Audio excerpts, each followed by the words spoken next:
Gold Coast, Australia. Ой, прошу прощения.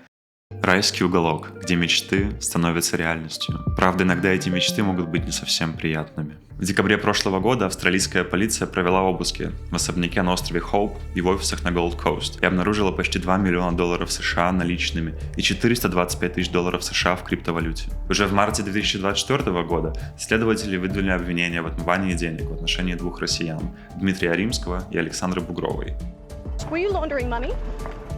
Кто они такие? Как оказались в Австралии? Чьи деньги они отмывали? Как вынести из кассы миллиарды без масок и оружия? И как поджигать банки без единой спички? История этой парочки – это не просто дело об отмывании денег. Это история о том, как призраки российских банковских афер материализовались на другом конце света. История о том, как тысячи вкладчиков России потеряли свои сбережения, а миллиарды рублей превратились в доллары и биткоины. Мы – Transparency International Россия.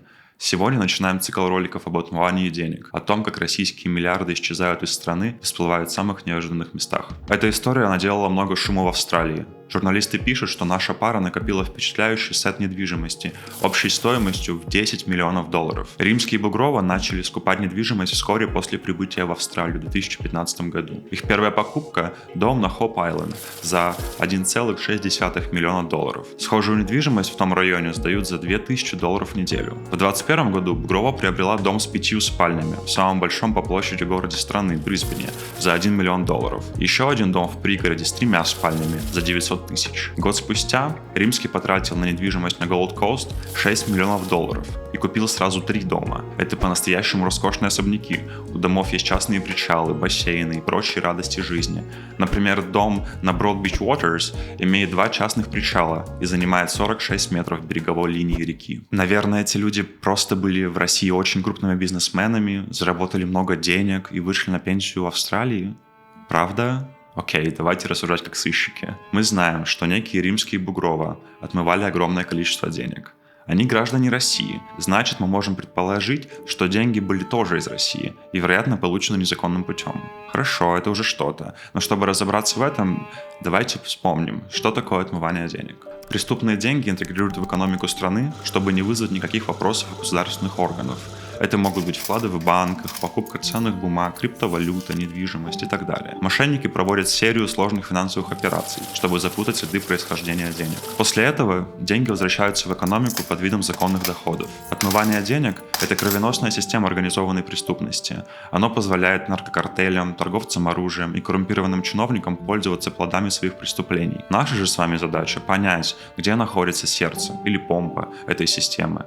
Но вернемся к нашей паре. Интересно, что они отмывали деньги при помощи тактики под названием смурфинг. Они сделали сотни депозитов в банкоматах и банках Нового Южного Уэльса, Квинсленда, Виктории и Южной Австралии, но на суммы менее $10 тысяч.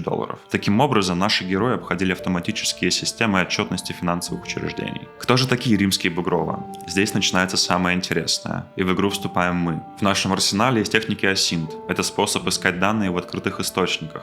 Вещь на самом деле очень увлекательная, но на ней мы не будем останавливаться. Лучше посмотрите ролик моего коллеги. Ссылка появится тут и в описании. Наше расследование начинается просто. Пробиваем Бугрову по данным ФИО и даты рождения с сайта австралийской полиции и понимаем, что это действительно она, и таким образом получаем ее ННН. Обнаруживаем, что раньше Александра Бугрова носила другую фамилию – Григорьева. Это важное звено в нашей цепи. Вместе с ней мы видим человека по имени Денис Григорьев и понимаем, что это ее муж, бывший или нынешний. Теперь мы должны понять, кто такой этот Денис. И дело несложное. Идем напрямую в Google и ищем связанные с ним компании. Находим. Оу, стоп, друзья. Вам интересно? Нравится, чем мы занимаемся? Тогда просим поддержать нас. Лучший способ это сделать – написать комментарий под этим видео, поставить лайк, ну и, конечно, подписаться. Пишите ваши догадки, что это за профессия такая, поджигатель банков. Через тех же ботов пробиваем ИНН Григорьева. Одна из компаний, которая связана с ним, называется ЗАО СТПС Engineering. Григорьев был гендиректором этой фирмы в 2014-2015 годах. Гуглим и обнаруживаем, что Engineering был замешан в банкротстве Геленджикбанка. И внезапно фамилия Григорьева всплывает с названием многих других прогоревших банков. Григорьев не просто бизнесмен, он настоящий виртуоз банковского мошенничества. Его специальность – поджигание банков. Но что это такое? Представьте себе банк как большой дом.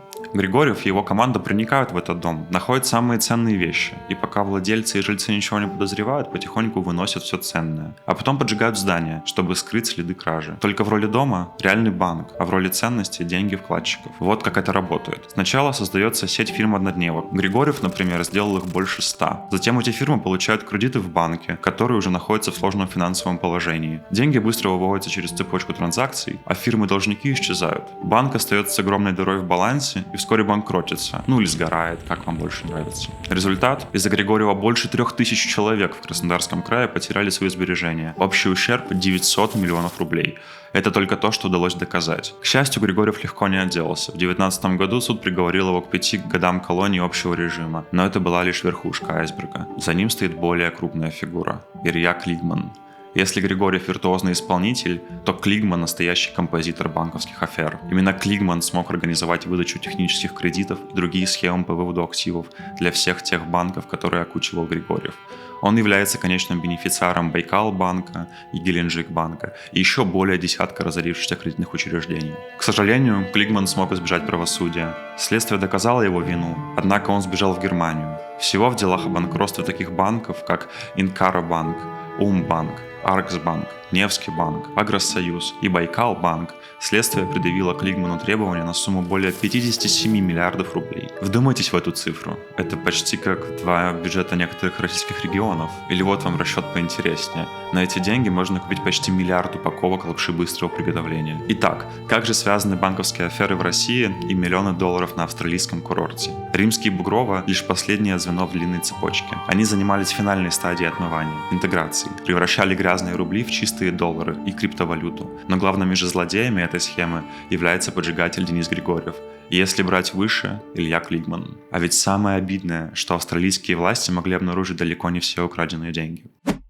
Это было первое видео в нашей серии о путешествии российских миллиардов по миру. Впереди нас ждут новые истории, новые страны и новые разоблачения. Подписывайтесь на наш канал, чтобы не пропустить следующую серию.